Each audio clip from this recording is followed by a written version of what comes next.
WCTV Pinpoint Weather with meteorologist Rob Nucatola.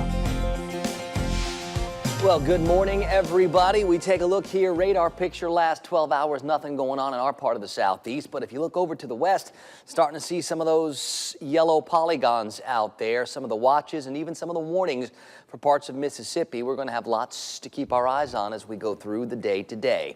Starting off, pretty calm out there, pretty comfortable. 55 degrees for Tallahassee and Thomasville. It's 54 in Valdosta. The numbers right where they're supposed to be this time of the day, this time of the year. The rain bucket is where we're so far behind, more than 7.5 inches, so we could use a good soaking. I think our next chance to get wet is tonight.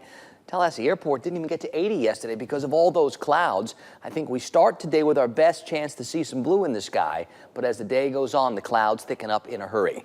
It's 59 right now at Bainbridge, just about everybody else someplace between 54 and 56, so definitely a seasonable start. I don't see a lot of wind out there. We're looking for some fog, but nothing widespread this morning. Energy out here to the west driving this next boundary. It's a fairly complicated setup. The timing of this is going to work in our favor again. As it marches across the deep south and southeast, it is going to bring some big thunderstorms to parts of Mississippi and Alabama today. But by the time it gets to our part of the southeast, it'll lose a lot of its punch. And that means while we still can get a couple of bigger thunderstorms and maybe some dangerous ones, it's not likely we're going to get any kind of widespread ones. Now, we'll continue to monitor and track, and please find us on Facebook and Twitter. We'll have updates throughout the day and night. There is clearing coming on the other side, and this should get through fairly quickly late tonight, early tomorrow morning, and open up for a pretty nice-looking weekend. But we got to get through maybe that period from, say, 8, 9 o'clock tonight till about 4 or 5 o'clock tomorrow morning.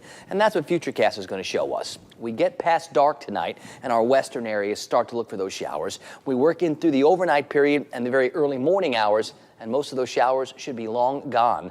And then by the time the sun comes up tomorrow, we scour out the remaining clouds and start to look for a brighter day, maybe a little breezy at times. And this time, I don't see a big cool down coming like we saw last weekend. I think what will happen, maybe the mornings keep at seasonable levels, but the daytime highs climb with a little bit more sunshine. Things are going to start getting warm around here. On the Gulf today, winds out of the south and southwest 10 to 20 knots. The seas 2 to 5 feet, so getting a little bit more bouncy and breezy out there for the boaters. What about those tide times? Looks like the high tides get started in about an hour and change from now, 7:30 this morning. 50s and 60s. Our best chance for sunshine is early. Sun will be up officially right at 7 a.m. The breeze from the south today becomes a little bit more noticeable. We're going to increase the clouds a little bit later on, and I think those clouds get awfully thick this afternoon, enough to keep the temperatures from climbing too far into the 80s. Tonight, the rain chances really ramp up, 80 or 90% shot of where you are to get wet, so count on getting wet.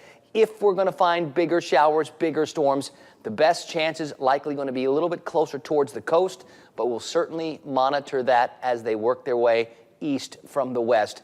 And it feels like our biggest window to get wet tonight, probably after 9, 10 p.m. and before 4, 5 o'clock tomorrow morning. So that's our timing.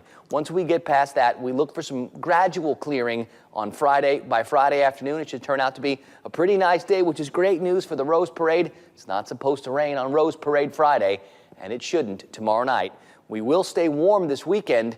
Instead of getting that cool down on the other side, the afternoon numbers are going to climb a little bit. Those mid-80s are where we're headed. And as we get to the beginning of next week, which is the end of April, those 88s and 89s are going to start becoming awfully common.